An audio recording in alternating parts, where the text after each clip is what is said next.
Bom, então, aqui é um pouco da minha história, eu não vou falar sobre mim, né, mas só para que vocês possam entender um pouquinho, né, da questão da perícia. Eu atuo em várias partes dentro de um processo, tanto como perito, como assistente técnico, eu vou explicar a diferença entre isso.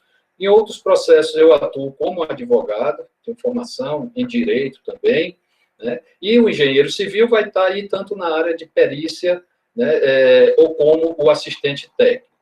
Tá? Bom, o que é perícia? Não precisa a gente se deter muito na parte conceitual. O que é preciso a gente entender é que a expressão perícia, né, ela quer dizer, ela vem do latim, né, e ela quer dizer, ao pé da letra, conhecimento, habilidade, saber, experiência.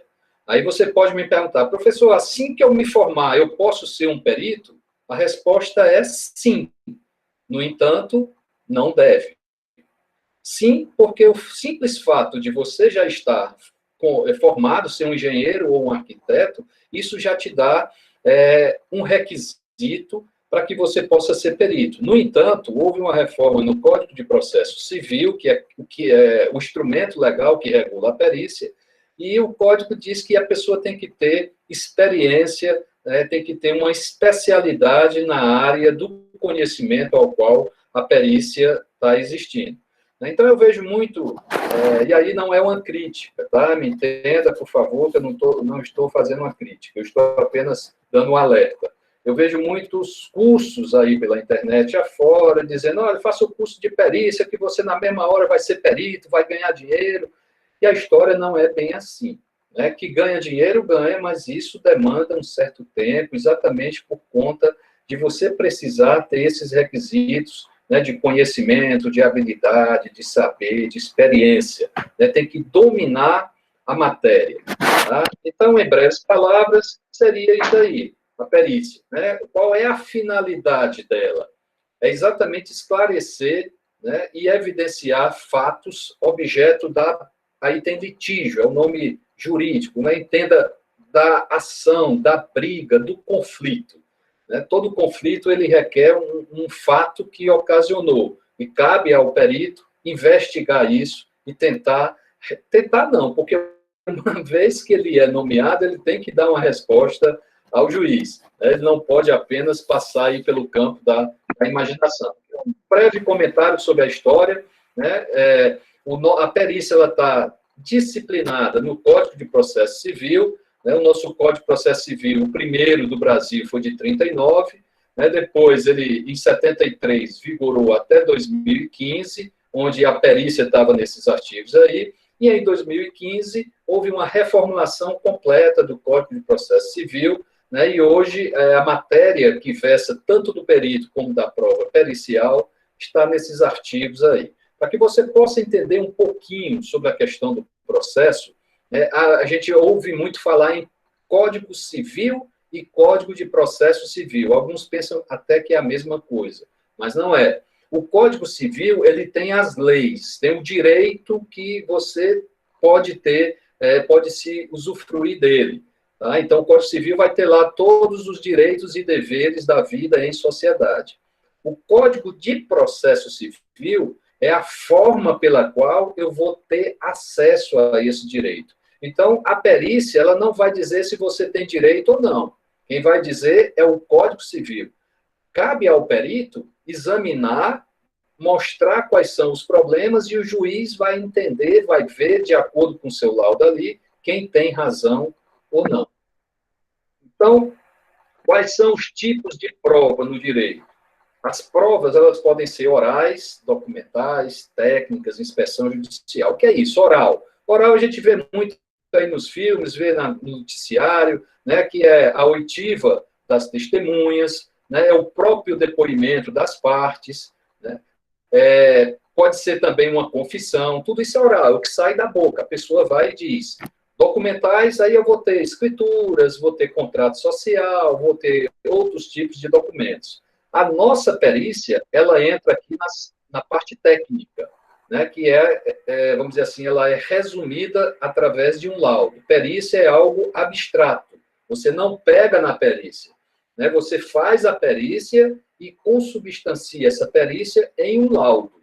Né? E esse laudo aí é o documento pelo qual você vai depositar esse juízo para que o juiz analise todo aquilo que você colocou e chegue a uma conclusão. A inspeção judicial, ela vai ser, naquele caso, que o próprio juiz vai ao local e faz as suas conclusões. Tá? Então, em alguns casos, vou dar um exemplo aqui bem simples, uma aposentadoria rural, onde um velhinho diz que mora no sítio, que produz lá, e tal, e tem o direito à aposentadoria. Se o juiz tiver dúvidas naquilo, ele pode ir ao local e constatar, fazer perguntas e ver se aquele velhinho ali, ele realmente tem direito à aposentadoria. Então, assim, via de regra, esse instrumento, inspeção judicial, praticamente não é usado pelos juízes, porque ele não quer sair do gabinete dele, ele não vai perder tempo saindo do gabinete dele para ir ao local. Aí, nesses casos, na grande maioria das vezes, quem vai a esse local é o perito. Tá? Então, vamos falar aqui um pouquinho dessa prova pericial. Aqui tem um conceito que eu acho que ele está completo, por isso que eu fiz questão de trazer. São de 3 autores, Didier foi um dos responsáveis pela mudança do Código de Processo Civil, né, por isso que eu trouxe aqui o conceito dele, que ele diz que a perícia ela é aquela pela qual a elucidação do fato se dá com auxílio de um perito. Para resolver aquele problema, o juiz nomeia um perito. E quem é esse perito? É um especialista em um determinado campo do saber, né, devidamente nomeado pelo juiz, que ele deve registrar sua opinião técnica e científica, no chamado laudo pericial. Esse laudo pericial, ele pode ser combatido pelas partes. As partes podem entender que o seu laudo não está correto. E aí, eles usam os assistentes técnicos. Daqui a pouco eu vou explicar melhor qual a diferença entre perito e assistente técnico. Certo? Bom, aí aqui a gente vai ver o seguinte, que a prova pericial, ela pode ser dividida em exame, vistoria e avaliação. Tá? Se você pegar o universo de ações judiciais que demandam perícia, a maior parte dela vai envolver aí avaliação, né, de bens. Questões de um acha que é um valor, outro já acha que é outro valor, tá? Então eles acabam, como é que eu digo, tendo essa dúvida no que diz respeito ao valor. O que é o exame? Né? O exame, geralmente, ele ocorre em bens móveis, aquele que pode sair do local, um carro, né? Um instrumento, bens semoventes são animais, tá? Documentos e pessoas. Isso acontece o exame. A vistoria, ela vai estar no campo dos bens imóveis, né? Uma casa, um prédio, um apartamento, etc. E a avaliação vai apurar o valor desse bem imóvel ou desse bem imóvel. Para que você tenha um conhecimento, a avaliação de imóveis ela é normatizada pela NBR 14653. Essa norma ela passa por constante revisão. Ela tem 5 partes. A primeira parte ela dá os procedimentos gerais, conceitos, metodologia, fundamentação das avaliações. A parte 2 ela vai estar focada na avaliação de imóveis urbanos. A parte 3 em imóveis rurais. A parte 5 em máquinas e equipamentos. A parte 4 em máquinas e equipamentos. E a parte 5 vai para empreendimentos como um todo. Ainda tem a parte 6, que ainda está em constante, quer dizer, não seria revisão, mas análise, que é a parte do patrimônio histórico, artístico e cultural. Há um termo chamado prova técnica simplificada, quando o ponto controvertido ele for de menor complexidade. Então, às vezes, é um problema simples, né? Um problema que foi causado por um imóvel vizinho, algo muito simples, que não requer uma perícia mais aprofundada. Então, no caso aí, as partes podem chamar uma pessoa da sua confiança, essa pessoa vai à audiência, e na audiência ela é inquirida pelo juiz, dá a sua opinião lá mesmo, verbal, aquilo é reduzido a termo, né, e nesse ponto aí se chama técnica simplificada, porque não requer um conhecimento mais aprofundado de um profissional da área. Então, nos assuntos que vão envolver engenharia, eles só vão poder ser realizados por um profissional habilitado. O que é um profissional habilitado? É aquele que está registrado, devidamente registrado, e em dias com o conselho o qual ele faz parte, quer seja o CREA, quer seja o CAL. Né? Então, aí é uma diferença que a gente diz, né? Se você termina seu curso de engenharia e não se registra no CREA, você não é engenheiro, você é um bacharel em engenharia. Você só não pode exercer a profissão. Você tem o título, né, de bacharel em engenharia, mas para que você possa desenvolver, é necessário que você se registre no CREA. Se eu for pegar lá no direito, né, aqueles que terminam o curso de direito, eles são bacharéis em direito. Para que eles possam ser chamados de advogados, eles e, diferentemente do CREA, a ordem dos advogados requer uma prova, né, que é a temida prova da OAB. Né? Então, só pode se registrar aqueles profissionais que estão devidamente aprovados. No CREA, isso não acontece, em outros conselhos também não acontece. Até aí, tudo bem? Estão me ouvindo? Dê um feedback a alguém aí, por gentileza. Não, tá ótimo, viu? Aqui o áudio tá perfeito. Pronto. E aí, aquela história. No início, havia me perguntado, né, se deixava as perguntas para o final ou se podia ir fazendo uma intervenção. Eu gosto da interação. Quando se deixa para o final, às vezes passa o tempo da pergunta. E a pessoa, vou fazer mais não, já passou o tempo e tal. Então, se tiver alguma pergunta, eu só não tenho como eu acompanhar. Mas aí vocês da organização, vocês veem aí a pergunta, podem me interromper e colocar a pergunta no ar aí, que eu faço os devidos esclarecimentos sobre ela, tá bom? Bom, nem toda situação vai requerer perícia. Não é pelo fato de uma demanda ser da área de engenharia que ela vai requerer perícia. Né? Então, existem casos onde a perícia não é necessária. O juiz olha os documentos que estão lá nos autos, né? E eu falei em autos, deixa eu só esclarecer aqui um pouquinho do processo. Né? Eu sei que é um assunto para quem é da engenharia chato, mas só para que você possa entender um pouquinho de como funciona. Quando a gente diz ação é o direito que você tem de pleitear isso em juízo.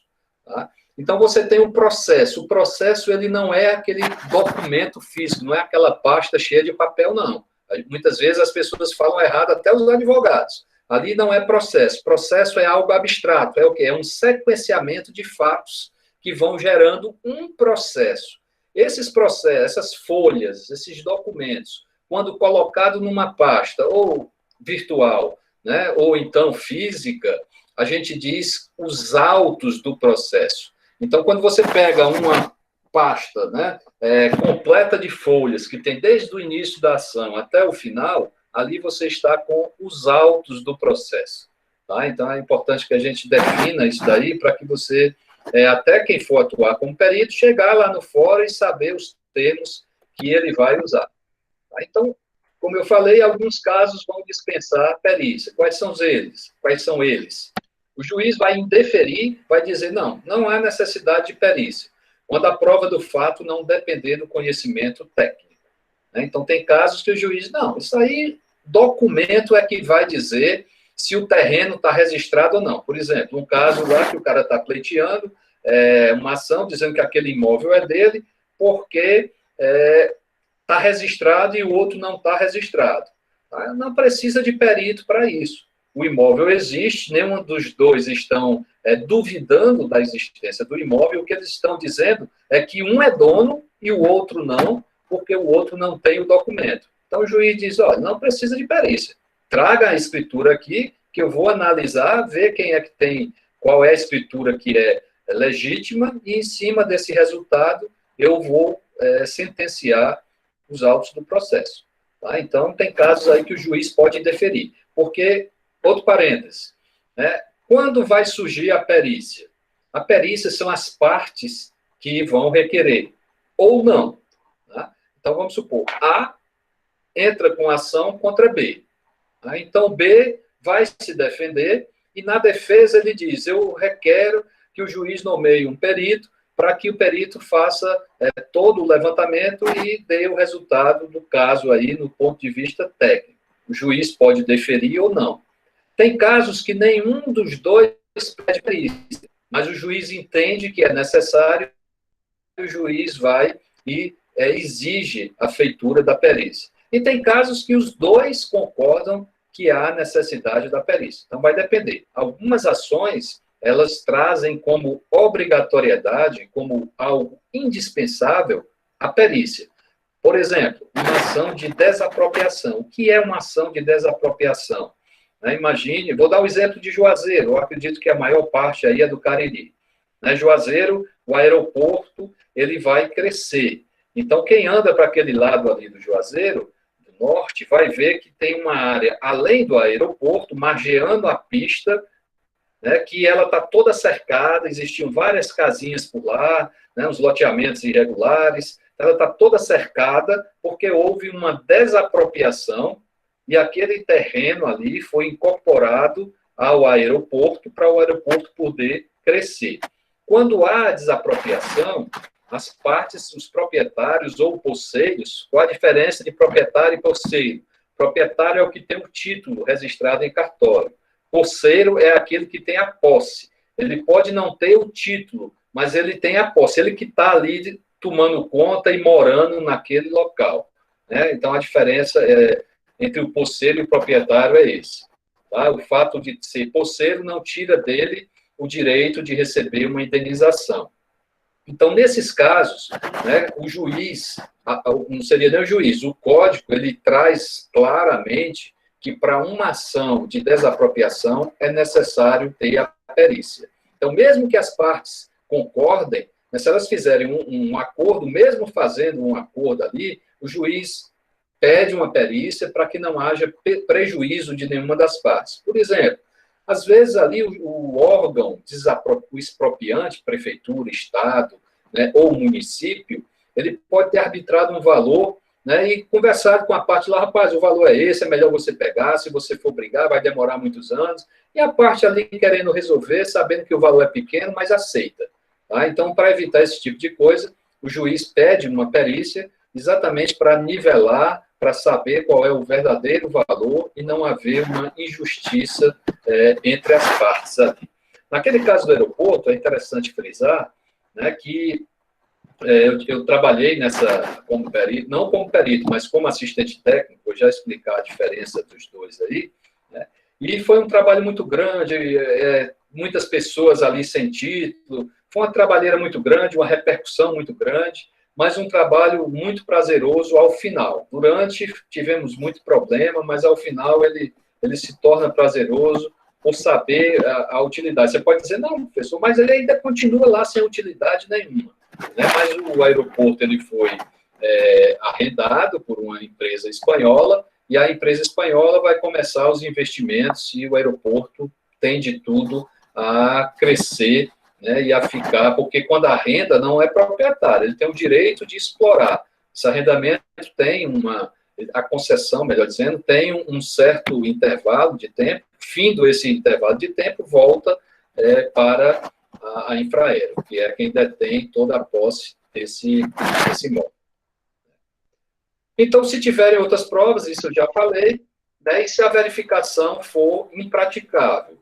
Por exemplo, uma ação de desapropriação, que foi indenizado o terreno, e a parte diz que lá existia uma plantação e que essa plantação ela não foi indenizada. Então, o juiz chama o perito, só que o perito, quando vai lá, ele vai 2, 3 anos após, porque é quando ele é intimado pelo juiz, é nomeado pelo juiz para ir. Quando ele chega lá, a obra já foi feita. Aquilo que estava lá, aquela propriedade, ela não existe mais, existe o terreno. Então, fica impraticável o perito informar qual era a produção de laranja, banana, seja lá o que for, que está sendo questionada, porque ele vai chegar lá e não vai ver mais absolutamente nada. Então, como é que se faz para evitar isso? Um instrumento que poucos advogados usam, que é pedir uma perícia antecipada, a antecipação da perícia. porque ele vai lá e constata isso em tempo hábil ainda, antes que a obra seja feita. Como isso geralmente não é pedido, o processo vai andando, e a gente sabe que demora bastante, até o momento da perícia se demanda muito tempo. Para fazer uma analogia, né, imagine perícia criminal e perícia civil, né, que é a que a engenharia atua. A perícia criminal, teve um crime, teve um acidente, qual é a primeira providência? Isolar a cena do crime.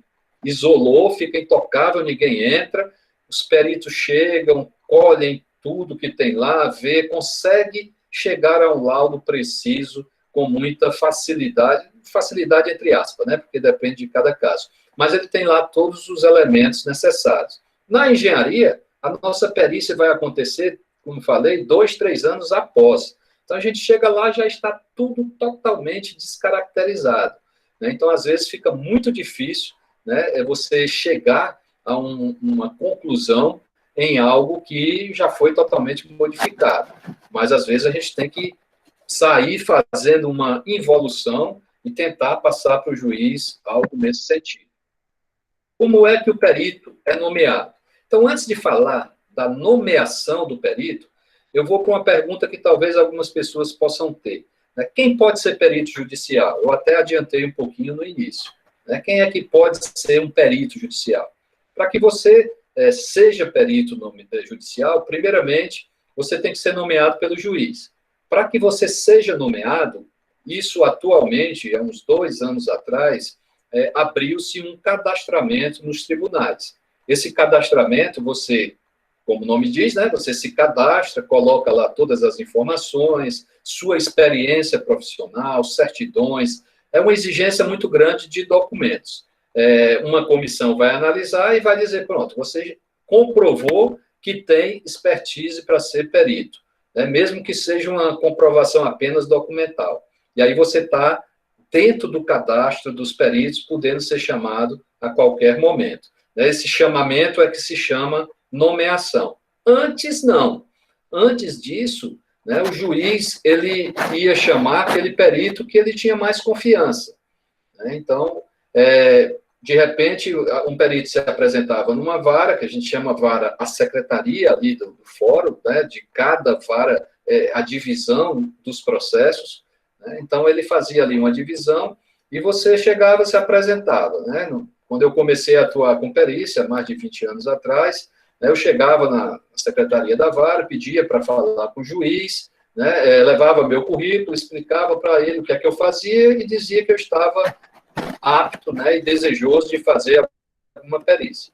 E aí o juiz começava a nomear e é o boca a boca, saía de um para outro.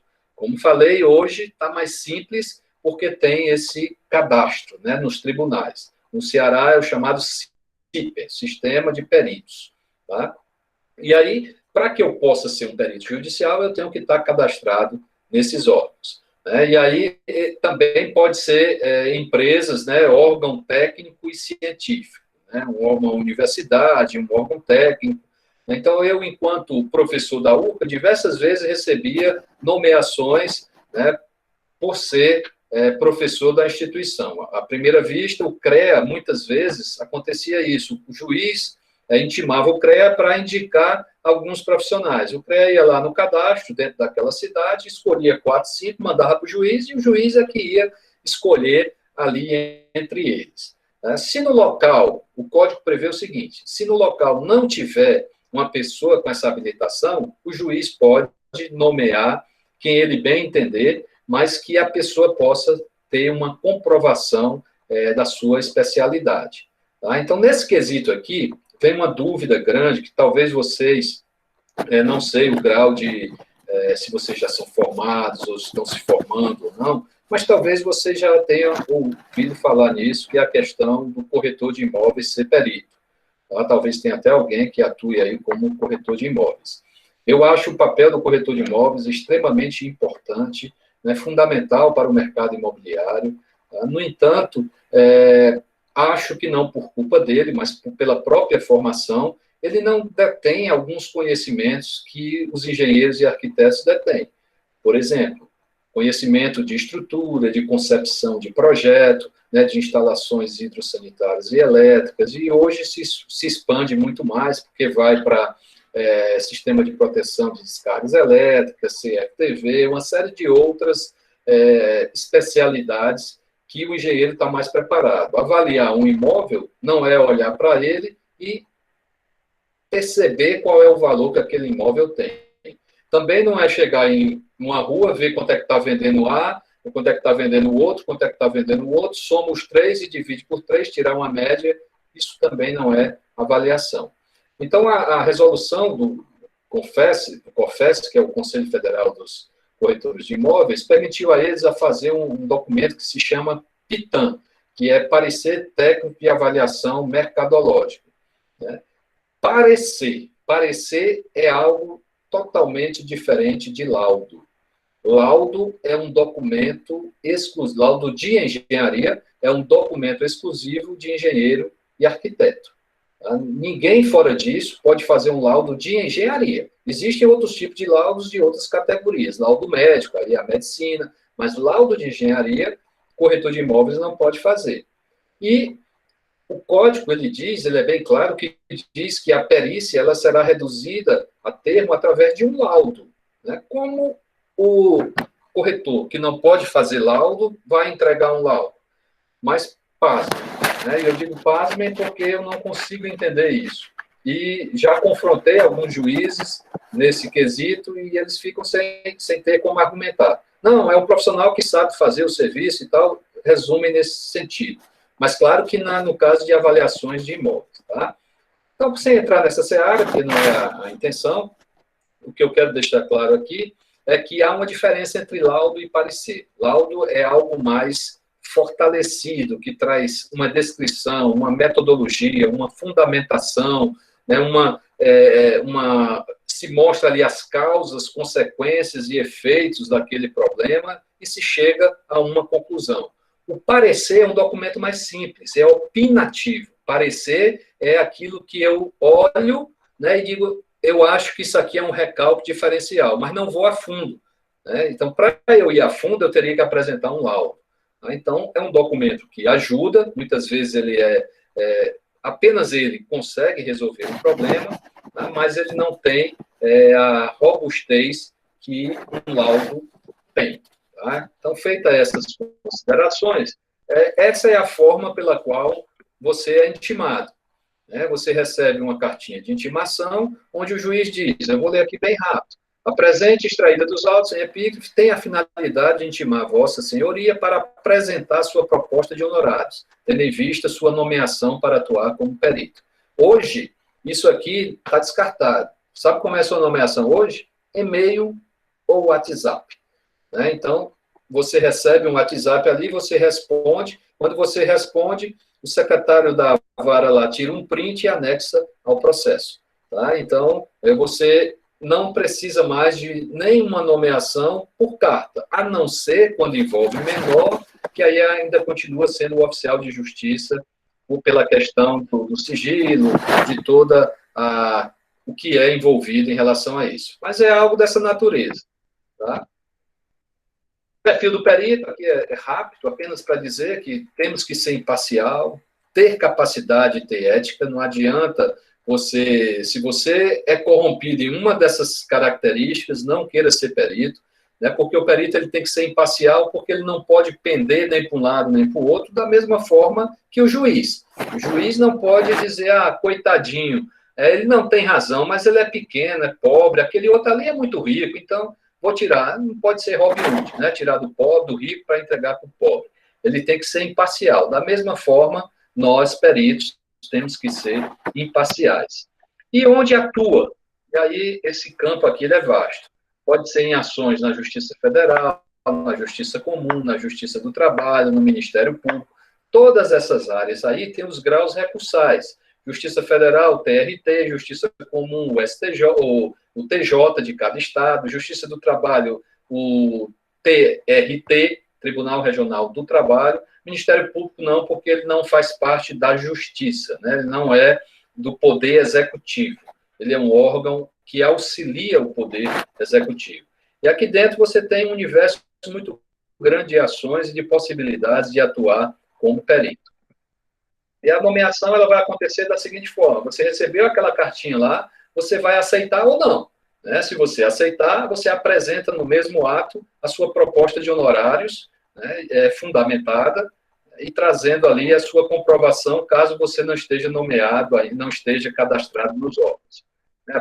Apresenta essa proposta, apresenta o currículo, né, e os contatos profissionais, endereço, telefone e e-mail. Se você recusar, né, e aí eu repito, essa recusa não pode ser, diz, rapaz, eu estou cansado, eu não vou fazer essa perícia, não. Não pode, né, porque se você está cadastrado no órgão, subtende que você está habilitado para aquilo. A recusa é se você já tem um compromisso naquela data, né, um período, você vai viajar durante um determinado período para fazer um curso, para se aperfeiçoar, você está com uma doença, toda recusa tem que ser devidamente fundamentada. Ou então, por você carecer de conhecimento técnico. De repente, vem uma perícia, aconteceu comigo. Certa vez, eu peguei uma perícia que houve um grande incêndio lá em Jardim, na Chapada do Araripe, né, e uma das perguntas que o Ministério Público pedia para indenizar, para poder solicitar, né, essa condenação, era um pedido de indenização, era saber quantos metros cúbicos de madeira havia sido queimado e os tipos de madeira. Eu não sou engenheiro florestal, né, eu poderia chegar lá e constatar que queimou muita madeira, mas eu não ia entender, não ia saber se aquela madeira era pinho, era cedro, eu não tenho esse conhecimento. Então, eu fiz uma recusa fundamentada, dizendo que o profissional mais apropriado era o engenheiro agrônomo ou florestal. Ou melhor, florestal ou então agrônomo. Né? E o juiz acatou e nomeou outra pessoa para executar. Porque o juiz, muitas vezes, ele não tem esse conhecimento. Ele olha e diz, não, isso é matéria de engenharia, chama aí. Tá? Então, tem que ter um motivo legítimo, impedimento ou suspeição. O que é isso? Né? Você pode arguir isso enquanto perito. Impedimento não está dizendo, você está impedido de atuar. Você não pode, é impedimento mesmo. Né? É quando eu for parte do processo. Vou dar o meu exemplo, eu sou advogado. Então, eu sou advogado de uma das partes e fui nomeado perito. Qual o meu grau de imparcialidade nesse caso? Nenhum. Né? Se eu fui nomeado perito, é claro que eu vou querer que a minha parte seja beneficiada. Por mais ético, por mais honesto que eu seja, isso é do ser humano. Eu vou ter uma inclinação para isso. Então, não pode. Né? Se eu já sou advogado ali, eu não posso atuar como perito. Tá? Quando, no caso de parente, né, eu for parente das partes, o perito não pode ser parente de nenhuma das partes, e isso chamados consanguíneo ou afim, né, parente consanguíneo ou afim de sangue ou por afinidade, no caso dos parentes da esposa. Tá? Isso até o 3º grau. E quando for membro de órgão ou direção, outro caso que pode acontecer comigo, uma ação que a URCA moveu contra uma empresa privada, vamos dizer assim, que requer uma perícia, e eu sou nomeado perito. Né? Eu sou do órgão de administração da URCA, eu sou proreitor de administração, eu não posso atuar como perito. Então, no momento da nomeação, eu já recuso, fundamentando, mostrando lá o termo de posse, mostrando para o juiz que eu não posso atuar. A suspeição é quando eu me torno suspeito. Mesmo que eu não esteja impedido, o meu foro íntimo diz, cara, não vá não, porque você pode ser questionado. Por mim ou pelas partes, né? Quando eu for amigo ou inimigo de uma das partes, quando eu já tiver prestado algum serviço para uma dessas partes, algum aconselhamento, né? Se eu já tiver recebido presentes de uma das partes, não é ético que eu aceite, né? Ou se eu tiver interesse no processo, no resultado do processo. E aí eu digo para o juiz que eu sou suspeito. Vou dar um exemplo que aconteceu comigo. Fui nomeado perito numa ação de danos nos imóveis que uma construtora tinha executado. Eu já tinha prestado consultoria para essa construtora. Então, não me sentia totalmente imparcial para fazer isso. Então, falei para o juiz nomeou outra pessoa para ser o perito. Ou então, quando faltar conhecimento técnico, foi o caso lá da mata, né, a floresta que eu expliquei para vocês.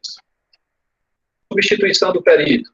Ele pode ser substituído. Se ele não tiver esse conhecimento técnico-científico, para aquele caso, né, ou se ele deixar de cumprir o cargo no prazo que foi designado. Isso é mais sério. Né? Você foi nomeado perito, foi dado um prazo para você fazer o laudo, e você esqueceu, não fez. Deixou lá e o tempo foi passando. Né? Isso é complicado porque o juiz pode intimar o conselho, no caso o CREA, né, pedir uma suspensão do seu registro, não é nem pedir, né, designar uma suspensão do seu registro, que pode ir até 3 anos, né, e você ficar impedido de atuar tanto profissionalmente, como também em perícias. Né? Então, nesse caso, e ainda tem outro detalhe. Se as partes se sentirem prejudicadas, elas podem entrar com uma ação de perdas e danos contra você. Então, uma oportunidade que você tinha de ganhar dinheiro, você foi perder, né? Porque foi relapso com um encargo. Então, se você quer ser perito, você tem que ser responsável, você tem que ser organizado, você tem que ser capaz, conhecer, tem que ter sede de conhecimento, porque nenhuma ação é igual à outra, sempre há especificidades que a gente tem que correr atrás. Vocês estão entendendo bem? Eu estou achando que vocês estão sabidos, não fazem pergunta nenhuma. Está tudo em paz aí?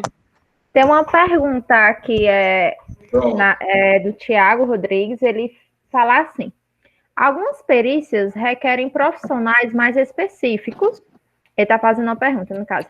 Por exemplo, as perícias de processo de lançamento de efluentes de uma indústria que causou mortante de fauna aquática e se tem acusações entre indústrias. No caso, os peritos ambientais podem ser engenheiros ambientais e afins, é isso? Sim. No que envolve, vai ser sempre dentro da área de especialidade da perícia. Se a perícia é uma área ambiental, né, um engenheiro civil puro, ele não vai ter conhecimento nessa área ambiental. Ele tem um conhecimento superficial, ele não tem um conhecimento específico. A não ser que ele tenha uma especialização, um mestrado, aí sim ele vai ter essa especialidade. Então, quando é que ele deve, vou usar um termo bem popular, quando é que ele deve cair fora? Tem um momento dele cair fora. Ele vai dizer que ele não tem esse conhecimento técnico científico, exatamente porque requer um conhecimento ambiental, além do que ele aprendeu, nem aprendeu, né? Além daquilo que foi colocado para ele na sua matriz curricular. Né, que aí, às vezes, vai requerer até uma que a gente chama uma perícia multidisciplinar. Alguém da área de biologia, né, que entenda melhor sobre essa questão de contaminação, né, de efluentes tóxicos ou não. Né, então, vai requerer, pode ser que uma perícia requeira mais de um profissional. Tá? Então, nesse caso, tem que ser, o código ele é bem claro, ele diz que, o Código de Processo Civil, ele diz que você tem que ter especialidade naquele ramo ali. Certo? Espero ter respondido. Pronto, tem a Fabrine tem que perguntar assim: o senhor acredita que muitos profissionais acabam aceitando essas perícias mesmo sem ter esse conhecimento? Sim, isso acontece demais, isso é um risco muito grande. Né? A gente tem observado muito. Por quê? Porque as partes, quando elas se sentem prejudicadas, elas batem com vontade no perito. No perito não, no laudo. Elas tentam impugnar esse laudo da maior rigor de detalhes possível. E dependendo de qual seja a parte, se for um órgão do governo, eles são bem assessorados. Né? Então, eles têm um conhecimento que pode colocar por terra o teu laudo. E isso é extremamente vergonhoso, porque o juiz pode, as partes impugnar seu laudo, o juiz aceitar a impugnação, cancela a perícia e vai nomear um outro perito. Se você já tiver recebido parte dos seus honorários, você vai ter que devolver. E o que você trabalhou, não necessariamente. A maioria dos juízes, eles estão pedindo isso de volta, que isso não tinha antes. Antes do Código de 2015, da reforma do Código de 2015, não havia essa possibilidade de devolução. A perícia era cancelada, chamava outra, era uma nova perícia. Né? Hoje é uma nova perícia, mas aquele valor da perícia original vai ser pago ao outro perito. Então, tem que ter cuidado, né? Porque se você se cadastrar no banco de peritos e for aceito, você vai ser chamado para todo tipo de perícia. Então, qual é a recomendação que eu dou? Foi nomeado? Faça uma visita à secretaria da vara a qual você foi nomeado, peça para olhar os autos, se ele for, a maioria hoje, processos novos são virtuais, então você leva um pendrive, ele coloca o processo lá para você, e você em casa analisa. Se for processo físico, porque a maioria dos físicos, eles estão sendo virtualizados, digitalizados, mas ainda existem algumas comarcas em cidades menores que ainda é no papel ainda, não processo novo, mas, como eu falei, 2, 3 anos depois, né, então ainda tem processo físico. Então, leia, veja direitinho qual é o problema. Se você não se sentir capaz, o momento, na hora da nomeação, é você explicar que não tem esse conhecimento técnico, científico, né, e cair fora no momento oportuno para que você não possa ser penalizado. Né, e ainda tem o lado da vergonha, né, porque você tem uma perícia, vamos dizer assim, totalmente impugnada, e, como eu disse, as partes batem, viu? Batem mesmo. Em ações de desapropriação aí da transposição e transnordestina, eu devo ter feito mais de 100 perícias nesses 2 trechos, pegando ali da divisa de Pernambuco. Na verdade, pegou até Salgueiro, né? Vindo de Salgueiro até Mombaça, né? Foram várias perícias que pegam o trecho da transnordestina. Da transposição, ela pega ali até o Barro e vai um pedaço para Paraíba. O outro eixo ali eu não atuei porque é em outro estado. Atuei na Paraíba, no Ceará e em Pernambuco. Tá? Mas o que é que eu estou querendo dizer com isso? É que essas ações, via de regra, né, no caso da Transnordestina, você tem lá o DENIT, você tem a própria Transnordestina, que é uma empresa, né, você tem a União, porque o recurso é da União, né, tem o Ministério Público. Eles fizeram um consórcio com o Estado para fiscalização, então tem a Procuradoria-Geral do Estado, são 5 órgãos só defendendo ali os interesses da União. E do outro lado vai ter um particular que pode estar muito bem assessorado também, né? Então faz 6. Né? Aí seria o máximo, pode até ter mais, mas via de regra é isso. E aí imagina esses 6 aí, todos impugnando o teu laudo. O juiz vai dizer, rapaz, eu não acredito que esse perito, todo mundo dizendo que ele está errado, ele esteja certo. Então, se você tem segurança, você vai bater item a item da impugnação, dizendo que seu laudo está certo. Eles é que estão errados nos questionamentos dele, mas aí tem que fundamentar. Tá? Então, é perigoso entrar em perícias que você não tem o conhecimento, né, porque você pode trazer um prejuízo ao processo e ser penalizado em algum desses casos. Qual é a dica que eu dou? E agora, nesse momento, é que eu vou fazer a divisão entre o que é o perito e o que é o assistente técnico. O perito, ele é nomeado pela justiça, pelo juiz. Então, ele tem um status de servidor público naquele momento. Ele tem as mesmas prerrogativas no que diz respeito à perícia do juiz. Essas prerrogativas de suspensão, né, e de impedimento, suspeição, melhor dizendo, e de impedimento, são as mesmas do juiz. Então, o juiz também não pode atuar, em alguns casos, os peritos também não podem nesses mesmos casos. Tá? Então, enquanto você pode dar voz de prisão, você pode chamar a polícia para poder entrar no local, pedir a força policial, você pode ouvir testemunha, você pode pedir documento em cartório, pode requerer o que um juiz pode requerer. Tá? Mas cuidado para não se achar o cara e sair dando uma desnobe, porque isso também é muito complicado. Você chegue com humildade e consiga a documentação que é necessária para você requerer. Tá? Então, o assistente técnico, por outro lado, ele não está vinculado a nada disso. O assistente técnico está defendendo a parte. E a parte vai contratar quem ela quiser. Não interessa se o cara tem comprovação, se está cadastrado em conselho, não interessa, nada disso, que é claro. O cadastrado em conselho ele tem que estar, né? Porque senão ele não é um profissional habilitado. Mas nos cadastros da justiça, não. E ele acerta diretamente com a parte ali, a parte paga ele quando termina. Tá? Então, ele é mais tranquilo.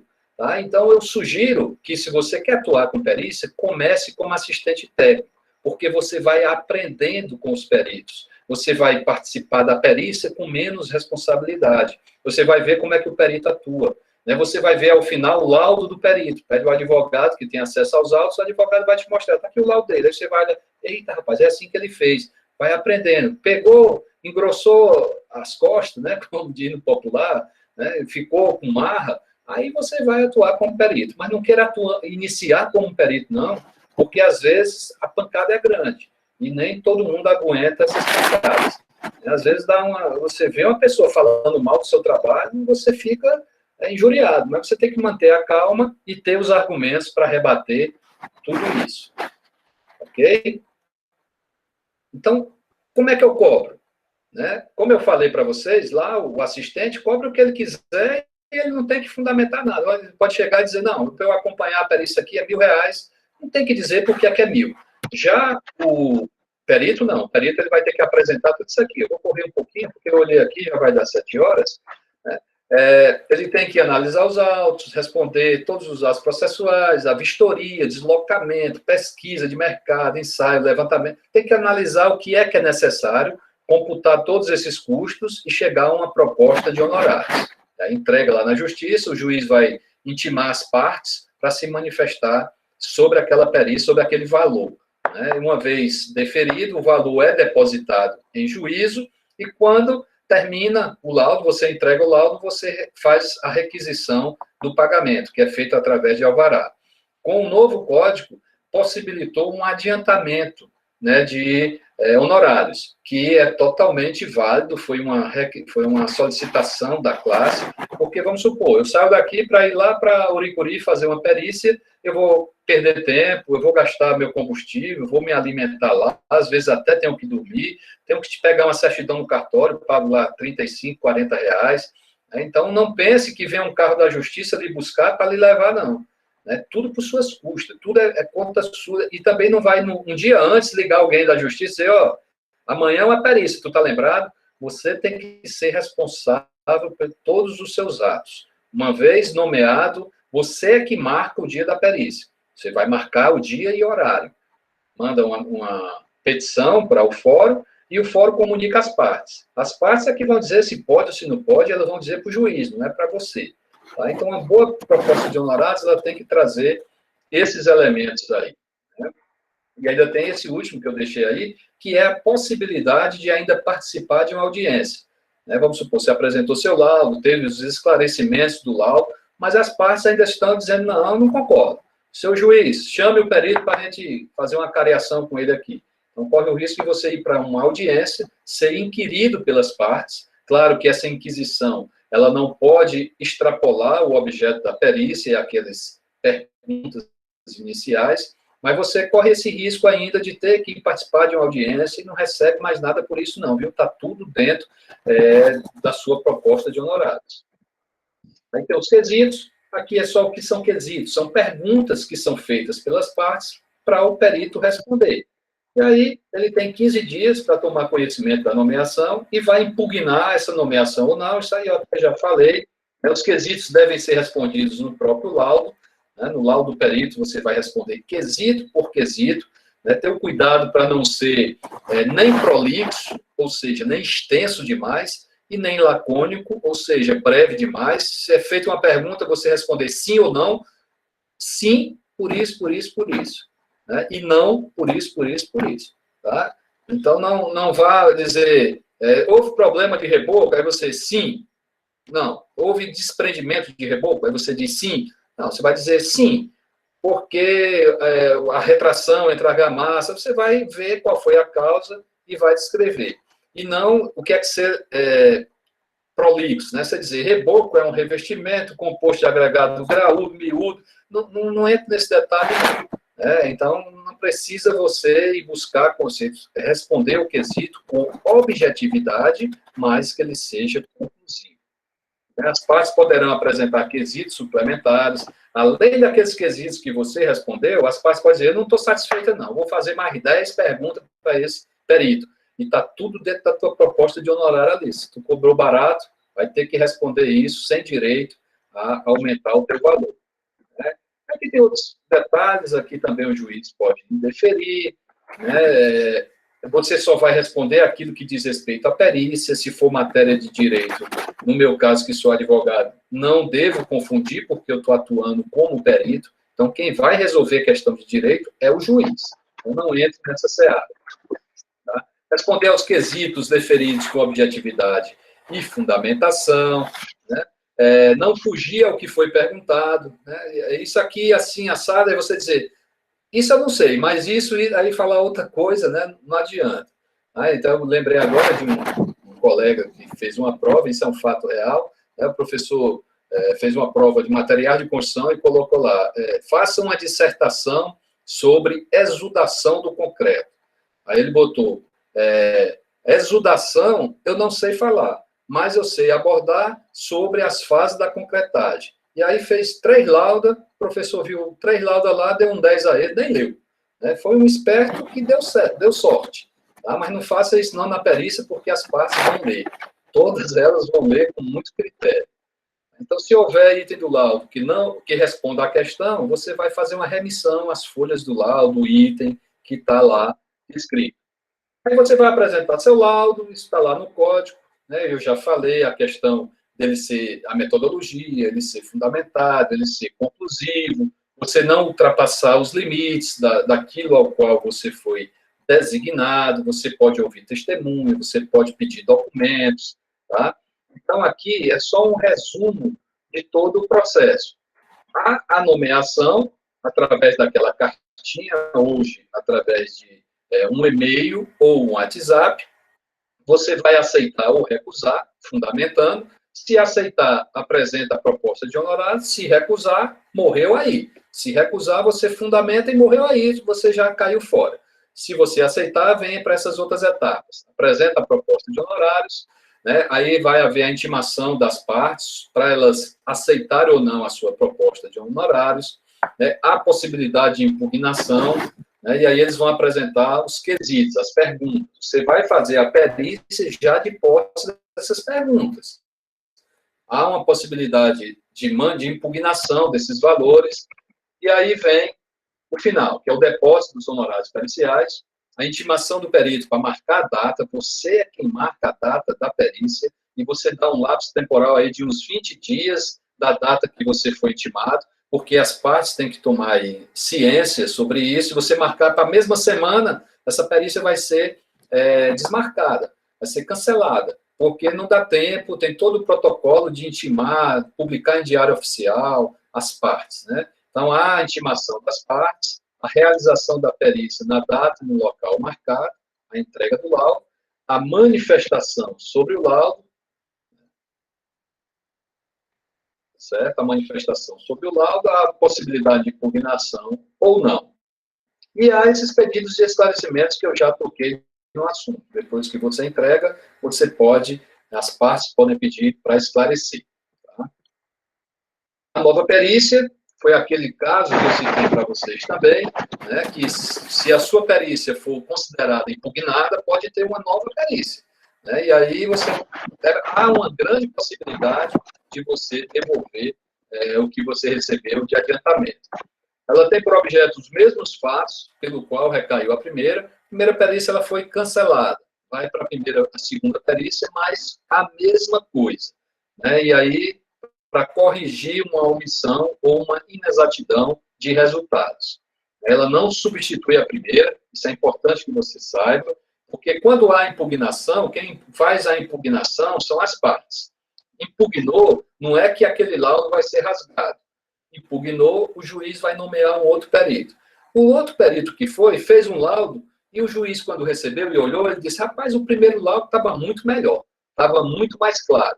Então, o juiz deixa de lado o segundo e escolhe o primeiro. O juiz não está preso à perícia. Ele pode escolher uma daquelas ali que, claro, que igualmente o perito ele tem que fundamentar. Porque se ele não fundamentar, a sentença dele pode ser reformada no tribunal, no grau superior.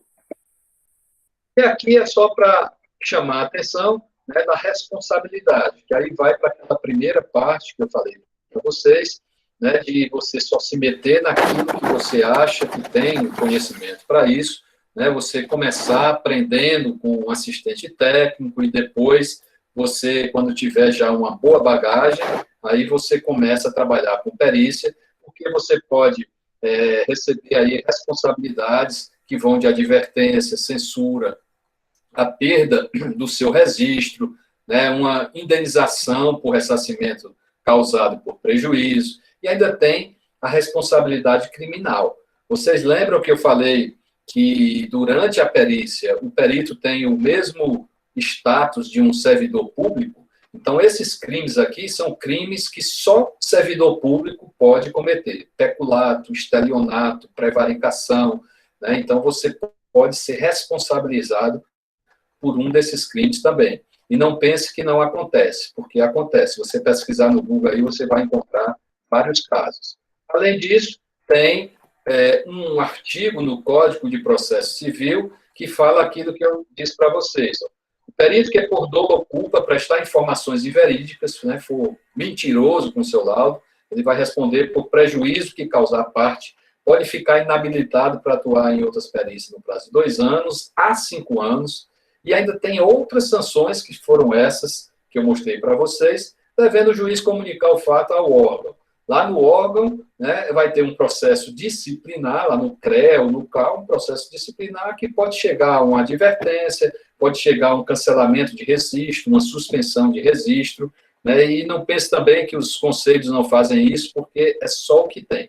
Vocês que estão aí no CREA Júnior, não sei se já tiveram acesso a isso, mas tem sessões que é exatamente para analisar processos disciplinares dos profissionais a eles ligados. Sem falar no crime de falso testemunha ou falsa perícia. Quando você chega a uma conclusão inverídica ou não devidamente fundamentada, você está cometendo um crime que está lá no Código Penal brasileiro, né, que aqui está bem claro, eu marquei. Na tipificação do crime, ele inclui aí testemunha, perito, contador, tradutor, intérprete e vários outros. Uma pena de reclusão de 2 a 4 anos de multa. Além de ficar preso, vai mexer no bolso. Essas penas podem ser aumentadas, aí é mais para trazer esclarecimentos para vocês. Tá? E, por fim, né, e aí eu fico aberto para mais algumas perguntas, deixar 2 reflexões aí que se aplica muito bem para os peritos. Né? Não julguei segundo a aparência, e sim pela reta justiça. Isso chama-se imparcialidade, né? Pois nada está oculto senão para ser manifesto, e nada se faz escondido senão para ser revelado. É ser ético, ser competente.